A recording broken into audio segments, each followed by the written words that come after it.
Hello friends, ഞാനിന്നിവിടെ ഒരു അടിപൊളി ചെമ്മീൻ റോസ്റ്റിൻ്റെ റെസിപ്പി ആയിട്ടാണ് വന്നിരിക്കുന്നത്.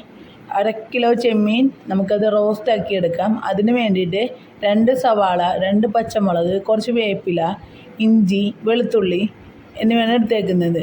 ഇനി നമുക്ക് ചെമ്മീൻ കഴുകി വൃത്തിയാക്കി അതിലേക്ക് 2 സ്പൂൺ മുളക് പൊടി, 1 സ്പൂൺ ഗരം മസാല, 1/2 ടീസ്പൂൺ മഞ്ഞൾപ്പൊടി, കല്ലുപ്പ് എന്നിവ ചേർത്ത് നന്നായിട്ട് തേച്ച് വെക്കുക.